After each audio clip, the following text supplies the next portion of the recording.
नमस्कार, स्वागत है आप सभी का। आप देख रहे हैं समाचार। दिन के 11 बज चुके हैं। मैं हूं अजमिश। शुरुआत करते हैं हेडलाइंस। कुवैत से कोच्चि पहुंचे 46 भारतीयों के शव। भारतीय वायुसेना के विशेष विमान में विदेश राज्य मंत्री कीर्तिवर्धन सिंह भी रहे मौजूद। मृतकों में ज्यादातर निवासी केरल के।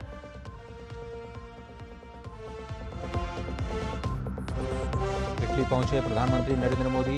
G7 के आउटरीच सत्र में होंगे शामिल। आर्टिफिशियल इंटेलिजेंस, ऊर्जा, अफ्रीका और भूमध्य सागर पर होगा फोकस। इटली समेत शिखर सम्मेलन में शामिल तमाम देशों के नेताओं के साथ होगी द्विपक्षीय मुलाकात। नीट परीक्षा मामले में एनटीए की याचिका पर आज सुप्रीम कोर्ट में सुनवाई। लंबित मामलों को ट्रांसफर करने की मांग, परीक्षा रद्द करने और सीबीआई जांच की मांग वाली याचिकाओं पर भी होगी सुनवाई।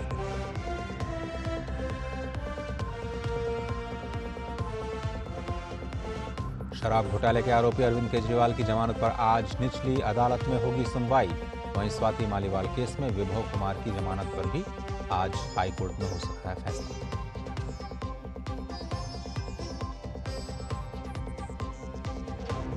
बिहार, यूपी, दिल्ली, पंजाब, हरियाणा, राजस्थान और झारखंड में भीषण गर्मी और लू से हाहाकार। 18 तारीख के आसपास प्री मानसून बारिश की उम्मीद।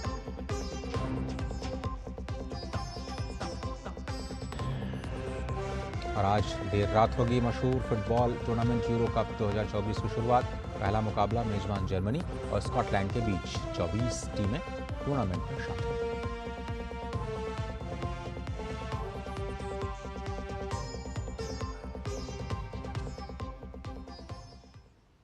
चलिए समाचारों को देखते हैं विस्तार से। और अब की इस वक्त की जो सबसे बड़ी खबर है वो यही कि कुवैत में बहुमंजिली इमारत में आग से जो मारे गए 46 भारतीयों के शव हैं, उनको लेकर के भारतीय वायुसेना का एक विमान भारत पहुंच गया है। बता दें कि कुवैत अग्निकांड में 46 भारतीयों की दुखद मौत हो गई थी और सभी पार्थिव शरीरों को लेकर के विमान थोड़ी देर पहले कोच्चि पहुंचा। मृतकों में सबसे ज़्यादा 23 केरल के निवासी हैं। बड़ी बात यह कि सभी भारतीयों की पहचान भी कर ली गई है। तमिलनाडु के 7 लोग भी इस अग्निकांड में मारे गए हैं। हालात का जायजा लेने कुवैत पहुंचे विदेश राज्य मंत्री कीर्तिवर्धन सिंह भी इसी विमान में सवार थे। 49 मृतकों में से 46 भारतीय हैं। मृतकों की संख्या देखें तो केरल से 23, तमिलनाडु से 7, उत्तर प्रदेश से 4, आंध्र प्रदेश से 3, बिहार के 2, उड़ीसा के 2, झारखंड के 1, कर्नाटक, महाराष्ट्र, पंजाब, बंगाल के एक नागरिक इस दुखद अग्निकांड में मारे गए। और हमारे संवाददाता अक्षर डोगरे इस पूरी खबर पर और ज़्यादा जानकारी के लिए हमारे साथ हैं। अक्षर, इस वक्त ताज़ा अपडेट क्या है? आपने बताया कि थोड़ी देर पहले जो है वो विमान सभी मृतकों के शरीरों को लेकर के कोच्चि पहुंच चुका है। जी, अगर ताज़ा जानकारी की बात की जाए तो ये जो इंडियन एयरफोर्स का विमान है जो कुवैत से उड़कर सीधे सबसे पहले कोच्चि आया है। यहाँ पर मुख्यमंत्री केरला के मौजूद है। अगर बात की जाए भारतीय जनता पार्टी की जो सांसद है केरला से, वे भी मौजूद है।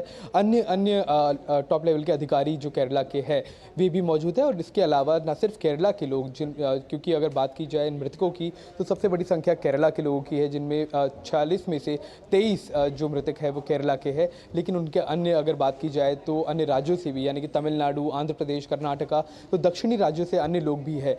तो उन्हीं सभी राज्यों की जो एम्बुलेंसेज है जो बाय रोड अब यहाँ से ट्रैवल करेंगी पार्थिव शरीरों को लेकर, ये पहले से ही यहाँ पर तैयार की जा चुकी है। पूरी तरह से डीएनए एनालिसिस हो या फिर अन्य तरह की तैयारियां हो, ये पहले ही कर ली गई थी। ये पहचान करने के लिए कि जो भी पार्थिव शरीर है उनको कहाँ उनकी मतलब जानकारी अगर दी जाए कि घर वालों को कि ठीक पार्थिव शरीर पहुँचना चाहिए। इसके चलते डीएनए एनालिसिस वगैरह सब कर लिया गया था पहले के पहले ही। और सभी तैयारियों के बाद अब अपने अपने घरों के लिए रवाना इन सभी पार्थिव शरीरों को किया जाएगा। क्योंकि तमिलनाडु की एम्बुलेंसेस की बात की जाए या फिर आंध्र प्रदेश की तो ये सभी इस वक्त कोच्चि एयरपोर्ट पर मौजूद है। इसके बाद अब थोड़ी ही समय में उड़ान वापस ये एयरक्राफ्ट भरेगा और वापस ये दिल्ली आएगा। और दिल्ली आने का समय अगर बताया जाए तो तकरीबन 4 बजे का आज शाम का समय है। और यहाँ से लेकर फिर अन्य जो उत्तरी राज्य है यानी कि उत्तर प्रदेश, बिहार, जहाँ से भी फैटेलिटीज़ हुई है, यानी कि इन राज्यों से भी कुछ ऐसे श्रमिक थे जिनकी मौत यहाँ पर हुई है इस आग की घटना में, तो उनके पार्थिव शरीरों को भी दिल्ली से रवाना फिर आज किया जाएगा। वहाँ पर दिल्ली में भी उच्च लेवल के अधिकारी, उच्च स्तर के अधिकारी मौजूद रहेंगे, ताकि ये सुनिश्चित किया जा सके किसी तरह से कोई भी लापरवाही ना हो, किसी तरह से कोई भी डिले ना हो, कोई भी देरी ना हो।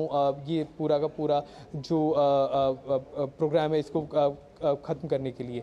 तो कुछ ही समय में एयरक्राफ्ट ही वापस उड़ान भरने वाला है, लेकिन उससे पहले ये सुनिश्चित किया जाएगा कि जितनी भी तैयारियां की गई है, क्योंकि एम्बुलेंसेज जो है उनको काफ़ी लंबा एक सफ़र तय करना है, तो वो पूरी की पूरी तैयारियां ठीक समय पर होनी चाहिए। और इसके बाद एक तरह से अंतिम संस्कार इन सभी पार्थिव शरीरों का अपने अपने घरों में किया जाएगा, जहाँ पर भी कई तरह से उन उच्च अधिकारियों की मौजूदगी रहेगी। अपने अपने अगर जिलों की बात की जाए तो वहाँ पर भी पूरी तरह से तैयारियां की जा चुकी है। और हमने देखा कि किस तरह से केरला के मुख्यमंत्री ने भी केंद्र सरकार का धन्यवाद दिया कि जिस तरह से कोऑर्डिनेशन किया गया है वो पूरी तरह से पहले से ही कर लिया गया था। एक तरह से ओनरशिप केंद्र सरकार द्वारा ली गई और उसके बाद सिस्टमैटिक तरीके से राज्य सरकारों को भी इत्तला दी गई कि क्या क्या कदम केंद्र सरकार की तरफ से उठाए गए हैं। आपने सही कहा, समन्वय का आपने जिक्र किया, तो इस मिशन को सफल बनाने में जो प्रोएक्टिव अप्रोच दिखाया गया, खासतौर पर विदेश मंत्रालय की तौर से, और वहाँ पर जाकर के डिप्लोमेसी के ज़रिए जल्दी से जल्दी लोगों तक पहुँचना, घायलों तक पहुँचना। और मुझे लगता है कि कुवैत में जो विदेश मंत्रालय के अधिकारी हैं वो पहले से ही इस पूरी घटना को बहुत ही करीब से देख रहे थे, और उन्होंने बहुत ही महत्वपूर्ण भूमिका निभाई इस पूरे मिशन को तय समय में पूरा करने में।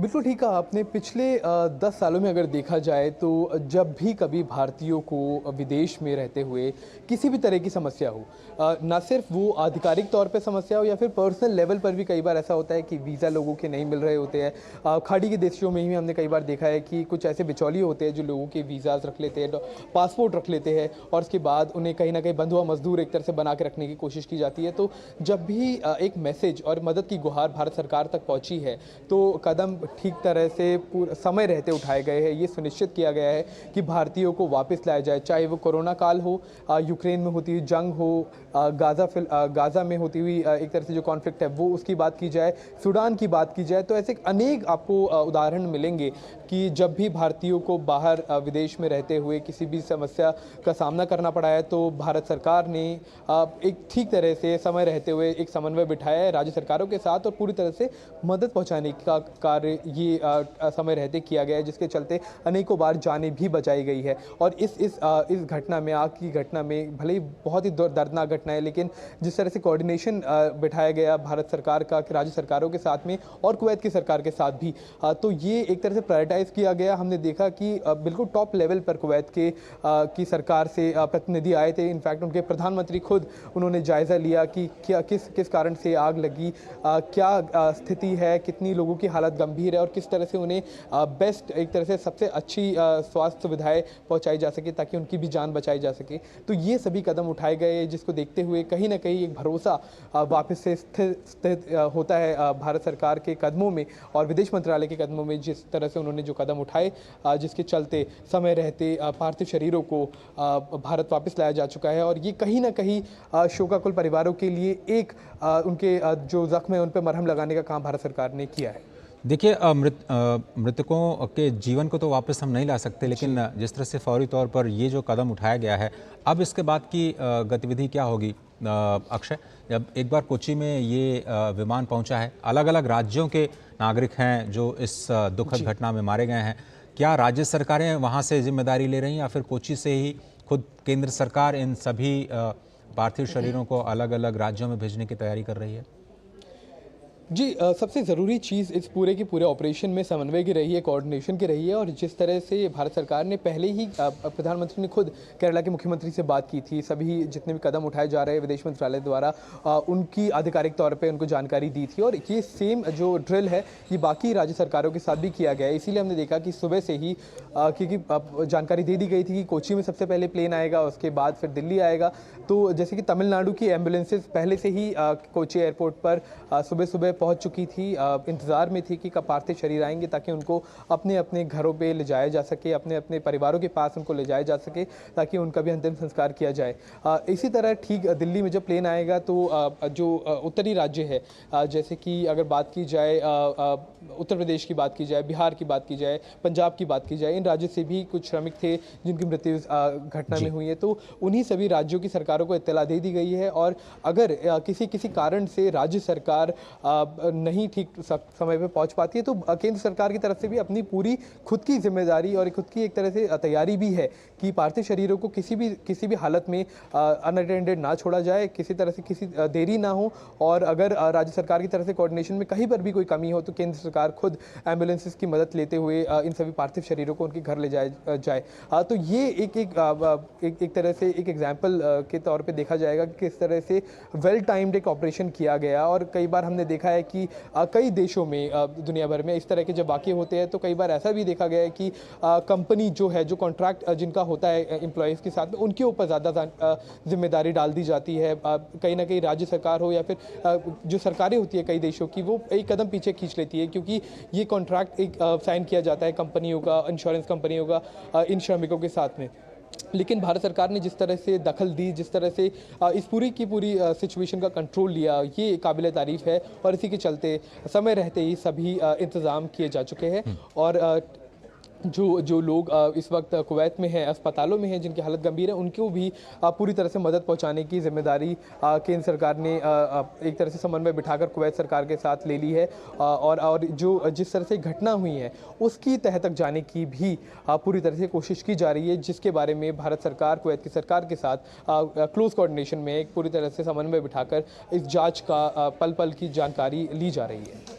अक्षय, आपने बताया कि किस तरह से देश इस मुश्किल घड़ी में परिवार वालों के साथ खड़ा है और सरकार पूरी कोशिश कर रही है समन्वय, चाहे वो अंतर्राष्ट्रीय स्तर पर कुवैत के अधिकारियों के उच्चाधिकारियों के साथ बैठाना हो या फिर राज्य सरकार के जो नुमाइंदे हैं उनके साथ बैठाना हो, ये तो बहुत स्पष्ट दिख रहा है। लेकिन बार बार हम कह रहे हैं फिर से उनकी ज़िंदगी को तो वापस नहीं लौटाया जा सकता, लेकिन सम्मान के साथ उनको देश वापस ले आना और उनकी अंत्येष्टि का सारा इंतज़ाम करना, ये भी एक बड़ी बात है। देश की तरफ से उनके साथ खड़े रहना संवेदना के साथ, ये एक मानवीय पक्ष ज़रूर दिखाता है। लेकिन क्या आर्थिक रूप से कुछ कॉम्पनसेशन करने के लिए कुवैत सरकार की तरफ से, कंपनी की तरफ से, भारत सरकार की तरफ से कुछ ऐसी मदद के कदम उठने की भी खबरें आपके पास हैं?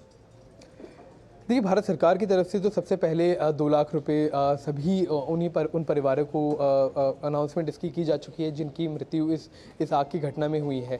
कहीं ना सिविक ग्रुप्स भी उभर कर आ रहे हैं। कुछ लोग हैं, बिजनेसमैन हैं, कॉरपोरेट्स हैं जो भारतीयों की जिनकी जान गई है उनको आर्थिक तौर पर मदद देने के लिए भी आगे आए हैं। और कुवैत सरकार की तरफ से भी कुछ कदम उठाने की ऐसे सूत्रों के हवाले से खबर आ रही है कि कहीं ना कहीं मॉनेटरी कॉम्पनसेशन यानी कि एक तरह से आर्थिक सहायता देने की जो बात है वो की जा रही है। लेकिन सबसे बड़ी जो चीज़ इस वक्त परिवारों के लिए थी वो थी कि उनके जितने भी उनके घर वाले हैं जिनकी जान इस पूरी घटना में हुई है, उनके पार्थिव शरीरों को किसी तरह से प्रायोरिटी में रखते हुए वापस लाया जा सके, ताकि एक तरह से अंतिम दर्शन उनके किए जा सके, अंतिम संस्कार उनके किया जा सके। और ये सुनिश्चित किया जा सके कि जो पार्थिव शरीर आ रहे हैं, क्योंकि आग की घटना है, कई सारे ऐसे भी शरीर हैं जिन्हें पहचाना नहीं जा सकता, तो किस तरह से ठीक तरह से उनकी आइडेंटिफिकेशन करके उनको अपने अपने घरों पर पहुँचाया जाए ताकि उनको अंतिम संस्कार, उनको अंतिम विदाई दी जा सके घर वालों द्वारा। तो ये सबसे प्रायोरिटी थी। भारत सरकार ने इसको एक तरह से मुख्य फोकस इसको देते हुए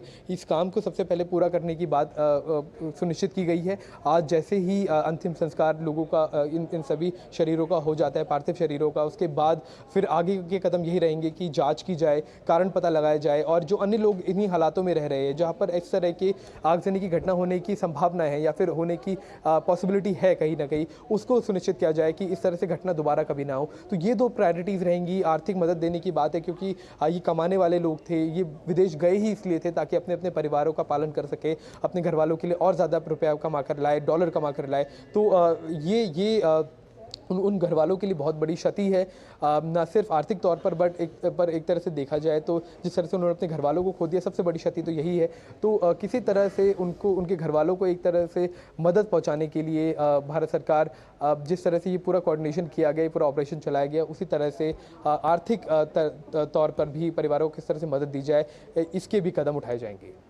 अक्षय, बहुत धन्यवाद वक्त निकालने के लिए और विस्तार से इस मामले पर जानकारी देने के लिए। बहुत ही मुश्किल घड़ी उन परिवार वालों के लिए तो ज़रूर है, लेकिन भारत सरकार इस मुश्किल घड़ी में उनके साथ खड़ी रही, इसमें भी कोई दो राय नहीं। और एक मिशन मोड में इस पूरे जो प्रक्रिया है उसको अंजाम दिया गया। चुनौतीपूर्ण ज़रूर ये मिशन रहा, लेकिन अब ये पूरी तरह से सफल रहा है। अब से थोड़ी देर पहले कोच्चि के हवाई अड्डे पर ये जो विशेष वायुसेना का विमान है वो सभी पार्थिव शरीरों को लेकर के उतर चुका है। आगे बढ़ते हैं। लगातार तीसरी बार प्रधानमंत्री पद के तौर पर कामकाज संभालने के बाद पीएम मोदी पहले आधिकारिक विदेश दौरे पर इटली पहुंच चुके हैं। यहाँ पीएम मोदी आज G7 के आउटरीच सत्र में हिस्सा लेंगे।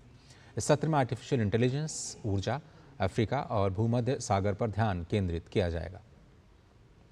इटली पहुंचने के बाद प्रधानमंत्री मोदी ने सोशल मीडिया साइट एक्स पर लिखा, कोट, G7 शिखर सम्मेलन में हिस्सा लेने के लिए इटली पहुंच गया हूं। वैश्विक नेताओं के साथ सार्थक चर्चा में शामिल होने के लिए उत्सुक हूं। हमारा लक्ष्य साथ मिलकर वैश्विक चुनौतियों का समाधान करना और उज्जवल भविष्य के लिए अंतर्राष्ट्रीय सहयोग को बढ़ावा देना है।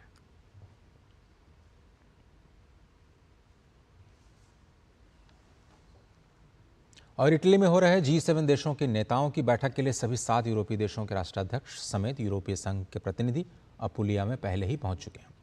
इटली की अध्यक्षता में G7 शिखर सम्मेलन में चालू वित्त वर्ष के लिए कुछ प्रमुख प्राथमिकताएं चुनी हैं, जैसे कि रूस यूक्रेन मध्य पूर्व में संघर्ष, विकासशील देशों के साथ संबंध और अफ्रीका और भारत प्रशांत क्षेत्र पर ध्यान केंद्रित करने वाली उभरती अर्थव्यवस्थाएं। शिखर सम्मेलन से अलग प्रधानमंत्री मोदी G7 के नेताओं, आउटरीच देशों और अंतर्राष्ट्रीय संगठनों के साथ द्विपक्षीय बैठकें और चर्चा करेंगे। खास बात यह है कि G7 America, Britain, France, Italy, Germany, Canada और जापान जैसे देशों का समूह है और भारत इसका सदस्य नहीं है। लेकिन 2019 से भारत को आमंत्रित सदस्य के तौर पर इसमें लगातार बुलाया जाता रहा है।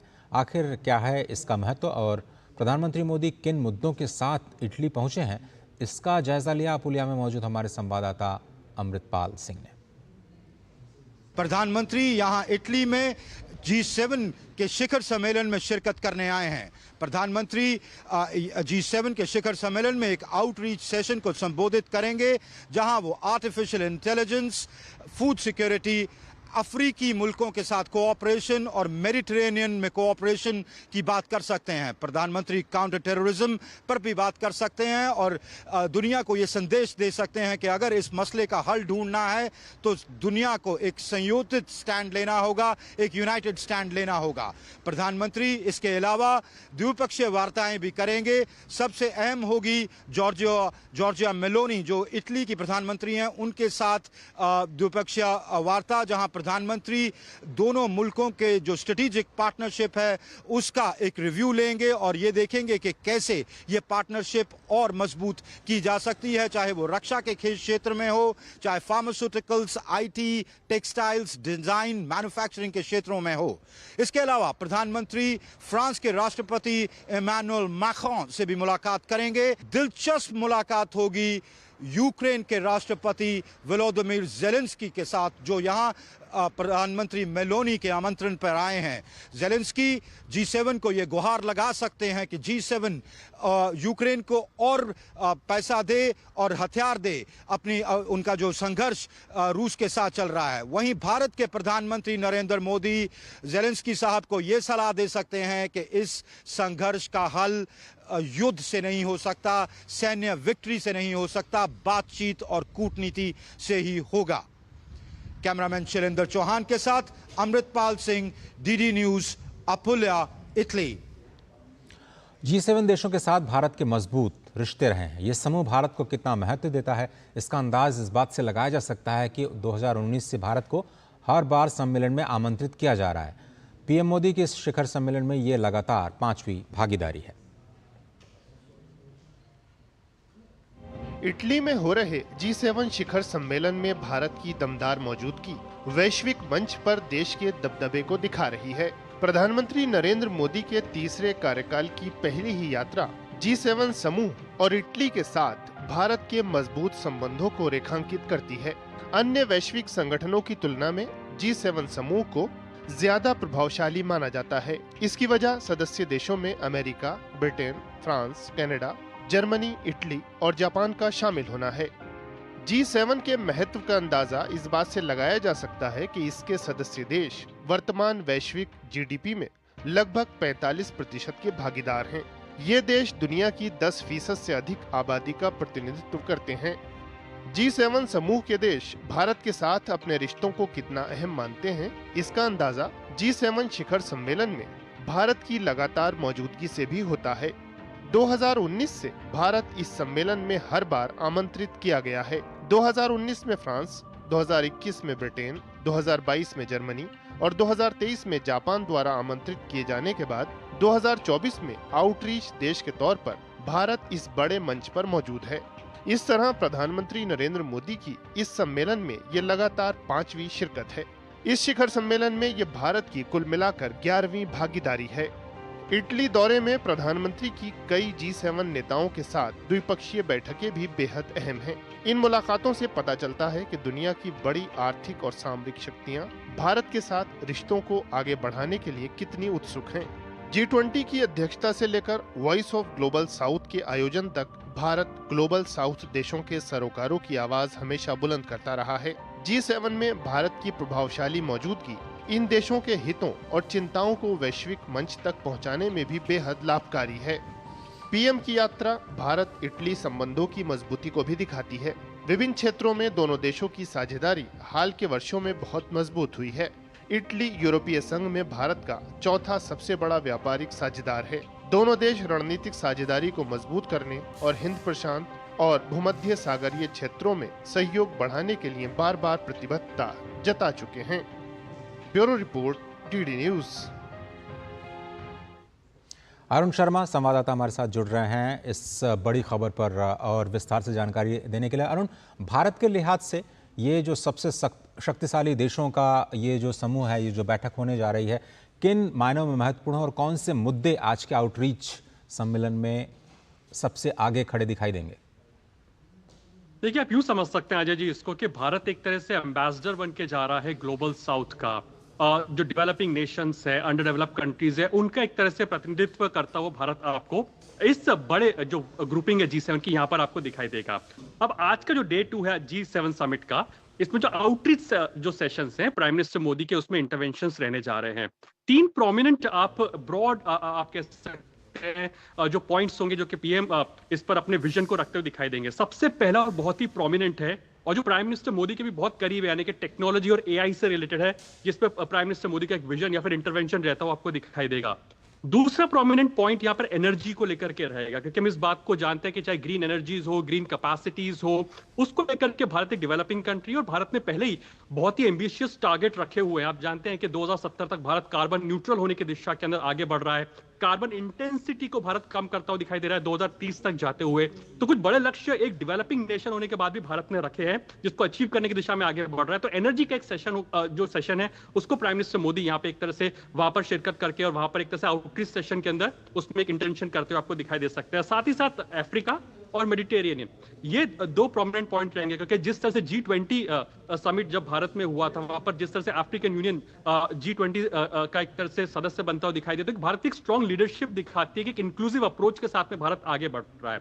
ये तो हो गई मल्टीलैटरल प्लेटफॉर्म्स की बात में, लेकिन साथ ही साथ क्योंकि वर्ल्ड लीडर्स यहाँ पर मौजूद होंगे, प्राइम मिनिस्टर मोदी अपने 3rd टर्म के अंदर जब पहली बार जो फॉरेन विजिट कर रहे हैं, तो यहाँ पे मोस्ट पावरफुल लीडर्स आप दुनिया के यहाँ पे देखेंगे, आप यहाँ पाएंगे कि जो टॉप लीडरशिप है तमाम देशों की, वो यहाँ पर मौजूद है। तो उनके साथ में बायलैटरल्स भी शेड्यूल है। तो उम्मीद की जा सकती है कि किस तरह से प्राइम मिनिस्टर मोदी अपने 3rd टर्म के अंदर एक जो इंटरनेशनल लेवल पर अपने एक तरह से विजन रखेंगे, बातचीत करेंगे कि कैसे द्विपक्षीय संबंधों को तमाम बड़े देशों के साथ में कैसे यहाँ से आगे लेकर के जाया जा सके। तो एक तरह से मल्टीलैटरल प्लेटफॉर्म जो G7 है, और साथ ही जिसमें आउटरीच सेशन में प्राइम मिनिस्टर मोदी एक तरह से शिरकत, दूसरी तरफ जो कई सारी जो बायलैटरल मीटिंग्स जो प्राइम मिनिस्टर मोदी की वो शेड्यूल है। तो एक तरह से कॉम्प्रिहेंसिव आज का एक एक्शन पैक्ड डे रह सकता है जब तक प्राइम मिनिस्टर मोदी के इटली के दौरे की बात की जाए तो।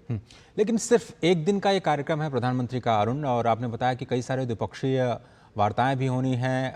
क्या अमेरिका के राष्ट्रपति के साथ भी मुलाकात हो सकती है प्रधानमंत्री की, और वो कौन से अंतर्राष्ट्रीय मुद्दे होंगे जिन पर प्रधानमंत्री फोकस करना चाहेंगे इन शक्तिशाली राष्ट्राध्यक्षों के साथ अपनी द्विपक्षीय वार्ता के दौरान? बिल्कुल, देखिए कई सारे बायलैटरल्स इस समय पर जो शेड्यूल है एक तरह से, क्योंकि जो मिनिस्ट्री ऑफ एक्सटर्नल अफेयर्स होता है वो कहता है कि लगातार लास्ट मोमेंट तक नेगोशिएशन चलते हैं, बातचीत होती रहती है कि कब दोनों लीडर्स मिलते हैं, और तो कोशिश यही की जाती है कि कभी भी जो वर्ल्ड लीडर्स उनको मौका मिले तो अगर बायलैटरल शेड्यूल हो सकती है तो हो। लेकिन हाँ, इटालियन काउंटर पार्ट के साथ में प्राइम मिनिस्टर एक तरह से शेड्यूल्ड वार्ता है और अन्य वर्ल्ड लीडर्स के साथ में भी होगी।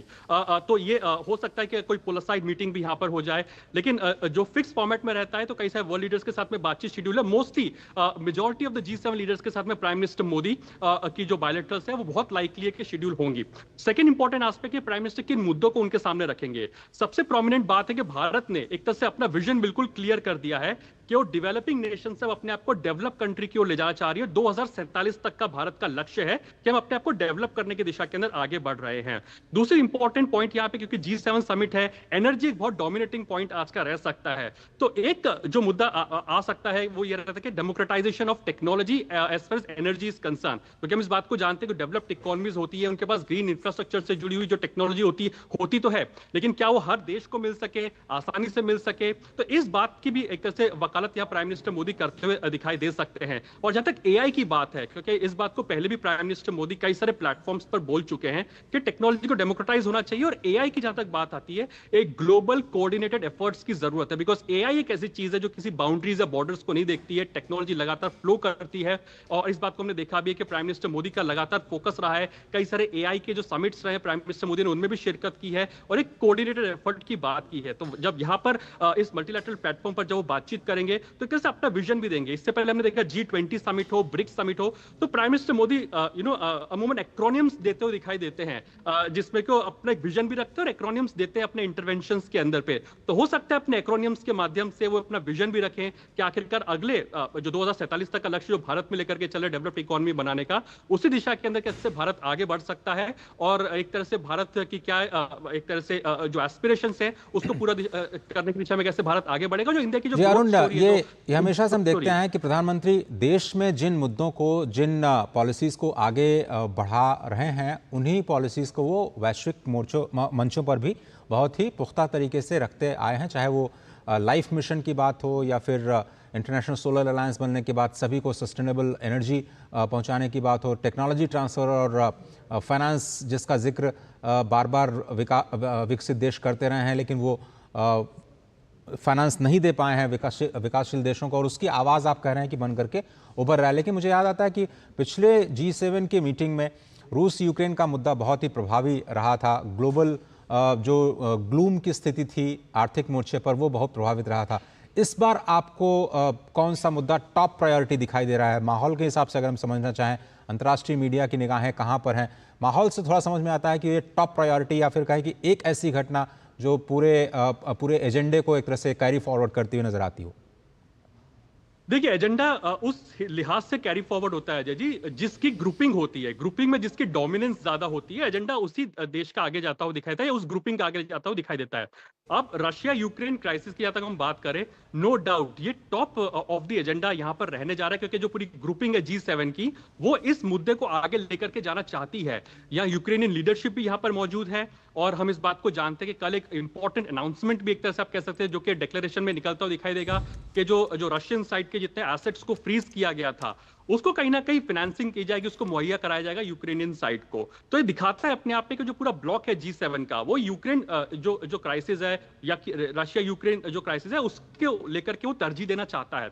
लेकिन इसीलिए आप ये देखिए कि ये तो हो गया G7 की बात, लेकिन अदर देन G7 समिट्स क्या कुछ होने वाला है, तो प्राइम मिनिस्टर मोदी एक तरह से आउटरीच सेशन में होंगे। भारत का एक बहुत इंपॉर्टेंट एक तरह से पक्ष रहा है इन तमाम मल्टीलैटरल प्लेटफॉर्म्स के ऊपर, वो ये कि आप एक तरह से डायलॉग और डिप्लोमेसी के साथ में अपनी तमाम जो टेंशन्स हैं उसको आप निपटाइए। प्राइम मिनिस्टर मोदी ने ये बात रशियन प्रेसिडेंट को भी कही थी कि this is not the time of war और हमें एक तरह से शांतिपूर्वक आगे बढ़ना चाहिए, डायलॉग और डिप्लोमेसी के साथ में आगे बढ़ना चाहिए। भारत अपने इंटरेस्ट को इस समय पर देखेगा, अपने हितों को इस समय पर देखेगा, और भारत इस समय पर देख रहा है कि इस G7 की साइडलाइन में जो आउटरीच समिट हो रहा है, तो एक तरह से 2 टियर स्ट्रेटेजी के तौर पर आप देख सकते हैं। एक, जैसा कि मैं आपको शुरुआत में ही कहा कि भारत एम्बेसडर है पूरे ग्लोबल साउथ का और उनकी बातों को यहां पर रखता हुआ दिखाई देगा, और दूसरी बात कि भारत के हितों के लिहाज से क्या कुछ बेहतर हो सकता है। फॉर एग्जाम्पल फ्रांस हो, इटली हो, ये जो तमाम देश है, यूएस फॉर दैट मैटर, इनसे भारत को क्या मिल सकता है। तो भारत की एक तरह इस समय पर दरकार यही रहेगी, जो एक तरह से फोकस इस बात पर रहता हुआ दिखाई देगा कि कैसे, क्योंकि मोदी 3.0 की शुरुआत हो चुकी है, तो कैसे डेवलप्ड इकोनॉमी बनने की दिशा के अंदर भारत को, चूंकि एआई का सेशन प्राइम मिनिस्टर मोदी संबोधित करेंगे, एनर्जी का संबोधित करेंगे, तो प्राइम मिनिस्टर मोदी अपने आप को वहां तक रखेंगे, उस तक तो रखेंगे, लेकिन बियॉन्ड इसके भी प्राइम मिनिस्टर मोदी बात करते दिखाई देंगे कि कैसे सस्ती टेक्नोलॉजी डेवलपिंग नेशंस को मिल सके।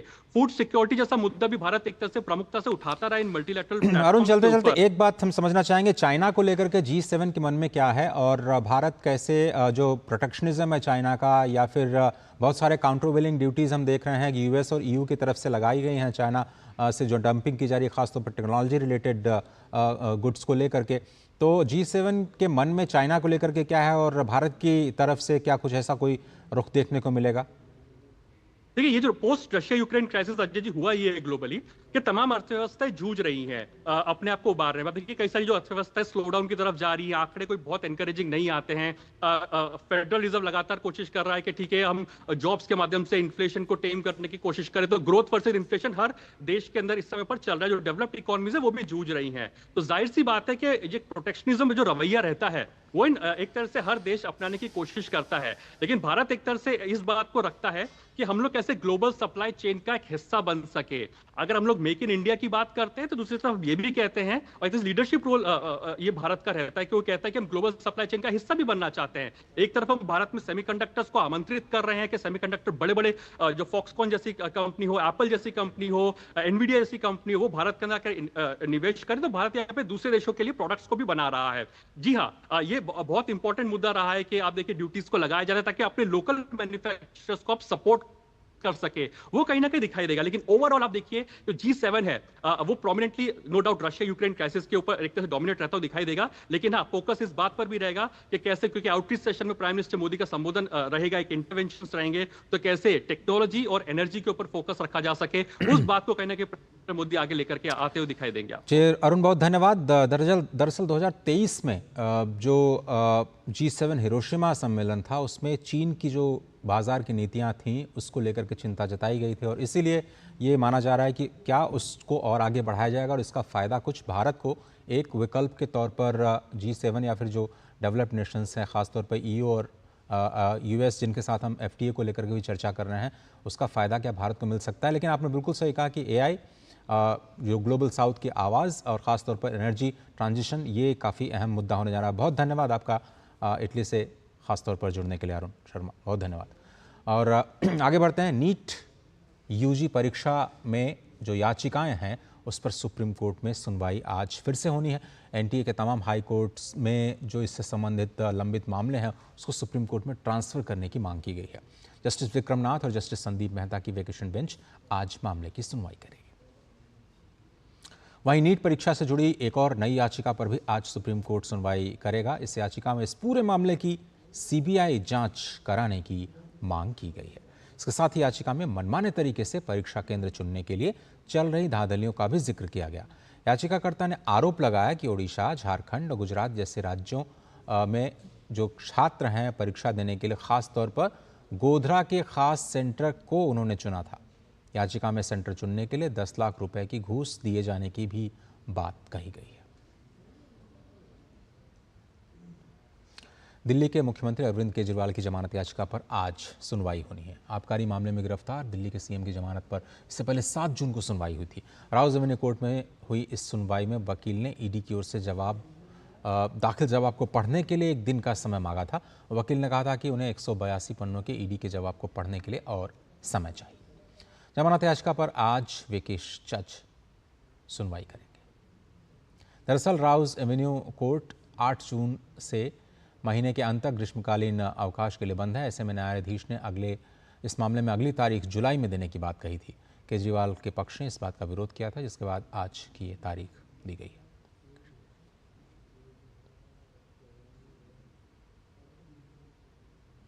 अरविंद केजरीवाल के पीए विभव कुमार की जमानत याचिका पर भी आज हाई कोर्ट में सुनवाई होनी है। इससे पहले 30 हजारी कोर्ट ने 8 जून को विभव कुमार की जमानत याचिका खारिज कर दी थी।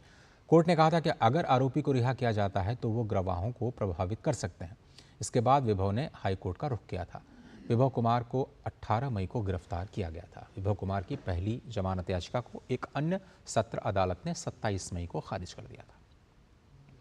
आपको बता दें कि हाई कोर्ट में इस वक्त ग्रीष्मकालीन अवकाश चल रहा है। ऐसे में सुनवाई हाई कोर्ट की अवकाशकालीन पीठ में की जाएगी। राष्ट्रीय स्वयंसेवक संघ के सरसंघ चालक मोहन भागवत गोरखपुर के 5 दिनों के दौरे पर हैं।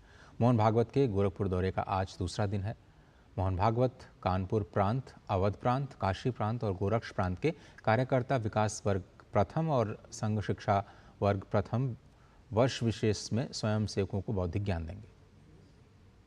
लोकसभा चुनाव के बाद उनका आखिरी बार गोरखपुर आगमन हुआ है। गोरखपुर में कार्यकर्ता विकास वर्ग और संघ शिक्षा वर्ग 3 जून को प्रारंभ हुआ है, जो 24 जून तक चलेगा।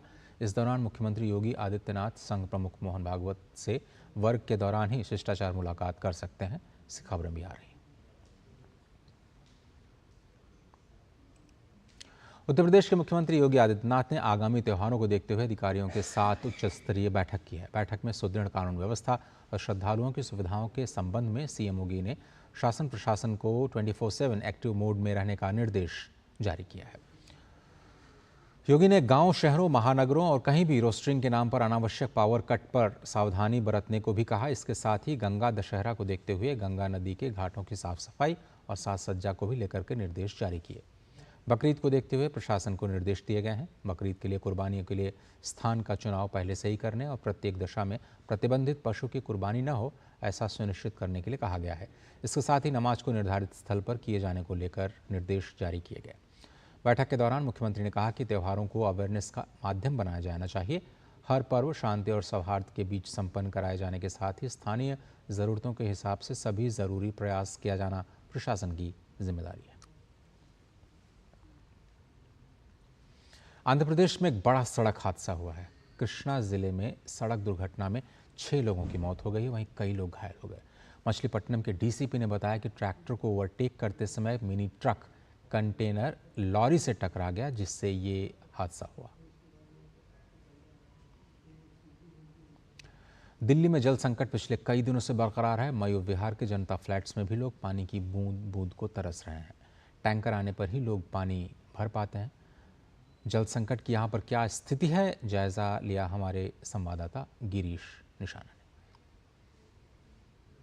देश की राजधानी दिल्ली में जल संकट की स्थिति जस की तस बनी हुई है। हम इस समय पूर्वी दिल्ली के मयूर विहार फेज 1 के जनता फ्लैट्स में मौजूद हैं। 1.5 से 2 महीने हो गए सर, 1.5 से 2 महीने हो गए। पानी की बहुत ज़्यादा किल्लतें चल रही है और जल बोर्ड द्वारा टैंकर मंगाया जाता है। यहाँ पे पानी की समस्या, लाइन भी खुद आई है तो लाइन का काम ही चला। 2-2.5 महीने हो गए लाइन को खुदे हुए, अभी भी पानी के जैसे कैसे आ रहा है। अभी चल रहा है, पानी का प्रोसीजर चल रहा है, पर पानी पीछे से सप्लाई नहीं आ रही है। तो 2-3 महीने हो गए, पानी बहुत आता भी है तो वो बहुत गंदा आ रहा है, पीने लायक नहीं है। इसलिए लाइन भी खुद रही है, तभी हम टैंकर से मंगाते हैं, टैंकर से भरते हैं। पानी की तो बहुत समस्या हो रही है, बहुत ज़्यादा ही हो रही है। पानी की कम से कम 2-2.5 महीने हो रहा है, बहुत ज़्यादा परेशानी हो रही है। पीने तक का पानी और बदबू वाला। और आपको अब सीधे ले चलते हैं जो विदेश राज्य मंत्री Kirtivardhan Singh. But because of the good relationships between our government and the Kuwaiti government and the sensitive issue that it was, and especially with the Prime Minister's intervention on this part, on his part, the royal family of Kuwait, the officials, the ministers, His Highness of Kuwait, they all took personal interest so that the bodies could be brought back as soon as possible. And in the hospital, we are told that His Highness has called up the hospital people and the Minister for Health personally, and the Minister of Health has himself done rounds of the hospitals where the where the people injured are being treated. So in Kuwait, the Kuwait government has taken up the inquiry. Any details about that inquiry? Yes, the Kuwaiti government is taking this incident very seriously, and they're taking all possible steps. They're making inquiries as to how it happened, so that this kind of a tragic incident is never repeated again. And they assured us that they will take all possible steps. They have also assured us that all the paperwork regarding the insurance that is to be paid to the families, the compensation, will be done as immediately as possible. And His Highness has also, from his part, also provided a compensation to the families of the victims who have perished in this tragic incident. So one more thing, only 35 persons dead bodies have just been in Trivandrum, in Kochi. So what about the rest people? Some are... No, I'll give you the details. 31 victims are from Kerala and surrounding southern states. Those remains are being offloaded here. The remaining will be offloaded in Delhi, and then from there they'll be transferred to their respective homes. So you discussed the arrangements that happened in Kerala right now? I'm sorry? The arrangements that are done in Kerala. So that is, no, I'm not aware of that. We've just come out from the airplane, and those arrangements are being done by the government here, and I'm sure they'll be adequate. there are a lot of injured persons out there in Kuwait. So what about their cases? Will they... I just spoke to you about that the people who were injured in this incident, they are in hospitals, they have been put in 5 different hospitals, which are the best hospitals of the country. And we visited all the 5 hospitals, and we met with all the injured people individually, each and every one of them, inquired about their health, and the doctors and the team and the directors of the hospital were accompanying us to each patient. And individually we inquired about their health, their well-being. We took stock of the injuries, how long will it take them to be discharged. So there were some with fractures who had jumped from the 2nd floor or the 4th floor. Obviously the fractures will take some time to heal. They will be in the hospital for a couple of weeks. But the other people, other persons who had inhaled smoke and had harm, and lungs were harmed to some degree, I'm happy to say that they're recovering very rapidly, and most of them are going to be discharged in a couple of days from the hospitals. चलिए, तो Kirtivardhan Singh, There were 3 people in the ICU, of which 2 are recovering in the proper way. And there's 1 person who the doctors will be keeping in the ICU for some time. There's just 1 person who they are very hopeful of recovery, but it will just take a bit longer. Thank you. Kirtivardhan Singh का बड़ा बयान इस वक्त आया है। इस mission को सफलतापूर्वक संपन्न किए जाने के बाद ये पहली बार मीडिया के साथ मुखातिब हुए। उन्होंने कहा कि कुवैत के साथ जो अच्छे संबंध है उसकी वजह से इस पूरे मिशन के समन्वय में काफ़ी आसानी हुई। स्पष्ट तौर पर जितने भी घायल लोग हैं उनकी चिकित्सा 5 अस्पतालों में की जा रही है। सभी घायलों के साथ उन्होंने व्यक्तिगत तौर पर जाकर के मुलाकात की है और उन्होंने ये भी जानकारी दी कि कुछ घायलों को पूरी तरह से स्वस्थ होने में थोड़ा समय लग सकता है, लेकिन सभी के सभी जो 43 पार्थिव शरीर हैं वो कोच्चि अब थोड़ी देर पहले ले जाए जा चुके हैं और उसके बाद वहाँ पर जो कुवैत में अग्निकांड के बाद जो लोगों को यहाँ पर लाया गया है, फिर उनको अलग अलग राज्यों में उन पार्थिव शरीरों को भेजने की जो प्रक्रिया है वो पूरी की जाएगी। जो अलग अलग राज्यों से एम्बुलेंसेस को पहले ही वहाँ पर तैनात किया जा चुका था और ये विजुअल्स इस वक्त हमें प्राप्त हो रहे हैं पार्थिव शरीरों को जो वहाँ से लाया गया है कुवैत से। मृतकों में 31 लोग केरल के हैं और अन्य कई राज्यों से भी जो मृतकों के शरीरों को पहुँचाने की जो सारी प्रक्रियाएं हैं वो पूरी की जा चुकी हैं। स्पष्ट तौर पर भारत सरकार ने जो कुवैत के साथ जो समन्वय स्थापित किया, ख़ास तौर पर उससे इस मिशन को समय पर पूरा करने में एक बड़ी सफलता हासिल हुई है। ये सीधी तस्वीरें कोच्चि एयरपोर्ट के बाहर ये विशेष वायुसेना के विमान से इन पार्थिव शरीरों को लाया गया, जिसके बाद सभी को अलग अलग राज्यों में पहुंचाने की सारी तैयारियां की जा रही हैं और राज्य सरकार की तरफ से भी पूरे इंतजामात किए गए हैं। और आपने अभी सुना विदेश राज्य मंत्री कीर्तिवर्धन सिंह को, उन्होंने स्पष्ट तौर पर सारी जानकारी दी कि सभी मृतकों के शव अब भारत पहुंच चुके हैं। अब से थोड़ी देर पहले कोच्चि के एयरपोर्ट पर विशेष वायुसेना के विमान से ये सभी पार्थिव शरीरों को पहुंचाने का कार्य पूरा किया जा चुका है।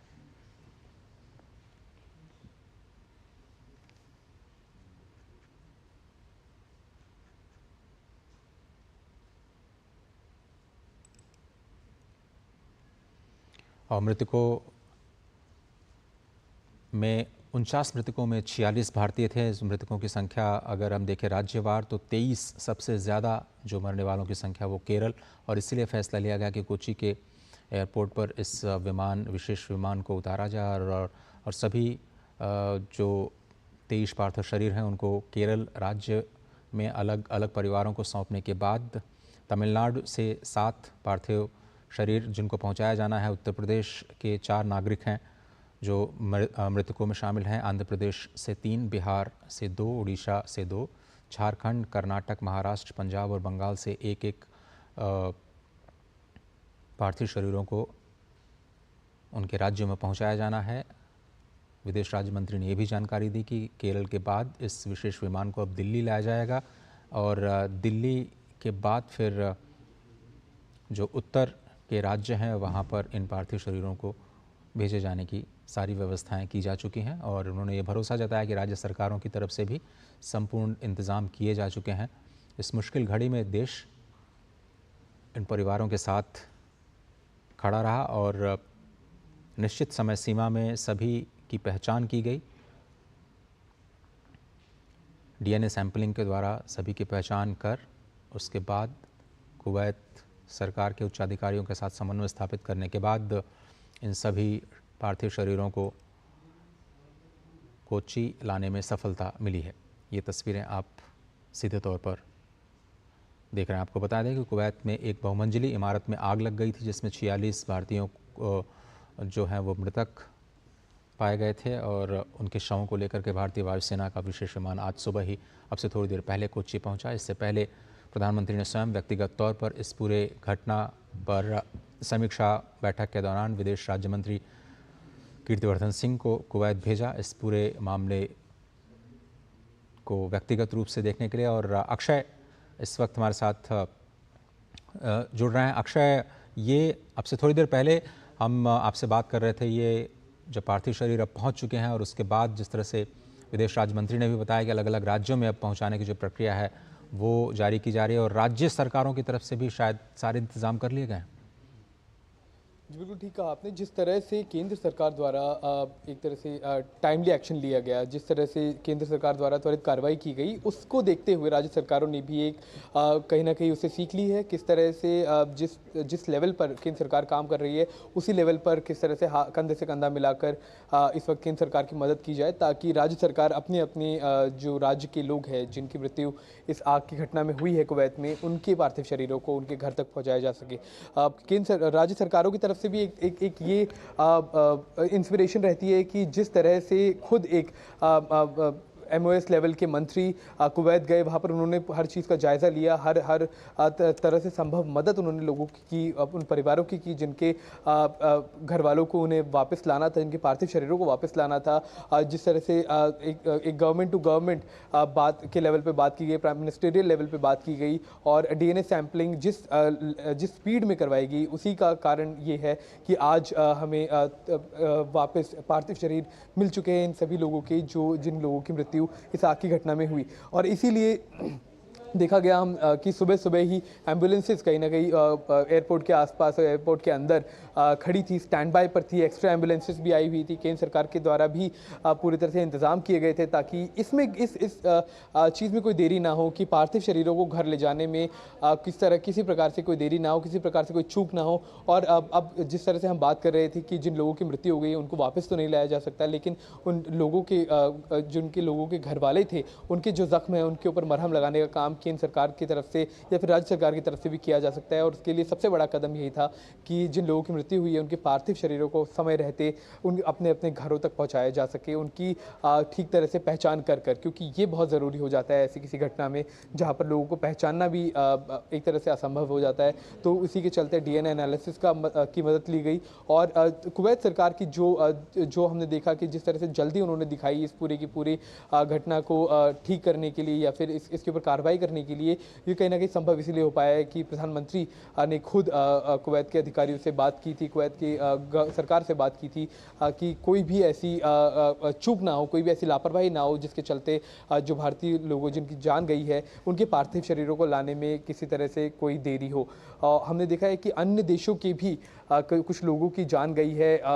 मृतकों में पाकिस्तान का भी का भी नाम आ रहा है, फिलीपींस का नाम आ रहा है और कुछ अन्य देश, इजिप्ट का नाम आ रहा है। तो जिस तरह से भारत की तरफ से ये कार्रवाई की गई, क्योंकि बड़ी संख्या में भारतीयों की मृत्यु इस आगजनी की घटना में हुई थी, तो उसके चलते कहीं ना कहीं हमने देखा है कि पहले भी ये एक इंस्पिरेशन मॉडल के तौर पे देखा गया है। जिस तरह से भारत सरकार अपने जितने भी हमारे नागरिक होते हैं विदेश में कभी भी फंसे, किसी भी हालात में फंसे, किसी भी तरह से उन्हें समस्या हो तो एक प्रायोरिटी पे रखकर उनकी मदद की जाती है। एक अपने परिवार वाला समझकर भारत सरकार उनको हर संभव मदद पहुँचाने का प्रयास करती है, चाहे वो अभी का इंसिडेंट हो या फिर अन्य कई सारे ऐसे इंसिडेंट होते रहे हैं। और खाड़ी देशों की बात की जाए तो कतर में जिस तरह का इंसिडेंट हमने देखा था, जब वहाँ पर हमारे भारतीयों को कुछ भारतीयों को वहाँ पर मौत तक की सज़ा दे दी गई थी कुछ एलिजिड चार्जेस के तहत, तो भारत सरकार ने अपने लेवल पर जिस तरह से कार्रवाई की, जिस तरह से हस्तक्षेप किया,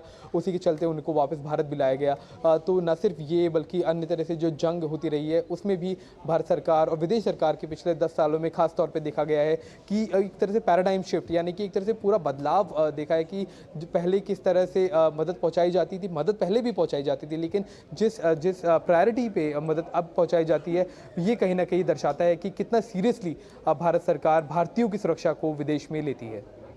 बिल्कुल सही कहा आपने। और विदेश राज्य मंत्री ने इस बात का भी संकेत दिए कि उन्होंने योर हाइनेस बार बार शब्द का इस्तेमाल किया। उन्होंने कहा कि कुवैत के जो सबसे उच्चाधिकारी हैं उन्होंने क्षतिपूर्ति के तौर पर मज़दूरों को सहायता की भी घोषणा की है। वहाँ के कुछ उद्योगपतियों ने भी अपने स्तर पर कुछ डोनेशंस दिए हैं और भारत सरकार भी इस मुश्किल परिस्थिति में सभी परिवारों के साथ स्पष्ट तौर पर खड़ी हुई नज़र आ रही है। ज़ाहिर तौर पर उनके जीवन को तो वापस नहीं लिया जा सकता, लेकिन इस पूरी घटना से सबक सीखते हुए आगे ऐसा ना हो उसके सारे इंतज़ाम करने के लिए जो लगातार मुलाकातें चल रही हैं और साथ ही साथ देश खड़ा है इन सभी के साथ, ये स्पष्ट तौर पर दिख रहा है। अक्षय, बिल्कुल। देखिए, आपने जो बात कही कि हमारे जो विदेश राज्य मंत्री है जब वे वहाँ गए तो उन्होंने जिस तरह के इंतज़ाम वहाँ पर देखे, उन्होंने जिस तरह से अधिकारियों की एक तरह से मुस्तैदी देखी वहाँ पर, वो संभव इसीलिए हो पाता है कि जब कोई भी विदेश कोई भी बाहरी देश ये देखता है कि प्रधानमंत्री लेवल से ठीक बात की जा रही है, बिल्कुल टॉप लेवल से अगर कोऑर्डिनेशन बिठाया जाए तो अधिकारियों में भी एक तरह से मुस्तैदी देखी जाती है। एक तरह से अर्जेंसी, जो सेंस ऑफ अर्जेंसी है वो इस केस में देखी गई कि प्रधानमंत्री भारत के खुद पूरी की पूरी स्थिति का जायज़ा ले रहे हैं, लोगों से बात कर रहे हैं। वहाँ के प्रधानमंत्री से भी प्रधानमंत्री की बात हुई। तो जिस लेवल पर अर्जेंसी भारत की तरफ से दिखाई गई, जिस तरह से इसको प्रायोरिटाइज़ किया गया, एक तरह से उच्चतम इसको अटेंशन दी गई, उसके तहत वहाँ पर भी हमने देखा कि DNA एनालिसिस से लेकर जितनी भी मदद पहुंचाई जा सकती थी उसमें काफ़ी मुस्तैदी दिखाई गई, जिसके कारण ये संभव हो पाया कि आज ही जो पार्थिव शरीर है जिन लोगों की जान गई है उनके भारत पहुंच चुके हैं और कुछ ही समय में, कुछ ही घंटों में अपने अपने घरों तक भी ये पहुंच जाएंगे। और कहीं ना कहीं जिन लोगों के घर वालों ने क्षति उठाई है उनको कहीं ना कहीं इस चीज़ की सांत्वना रहेगी कि कम से कम एक अंतिम संस्कार वो ठीक तौर पे इन लोगों का कर पाए उनकी पहचान होने के बाद।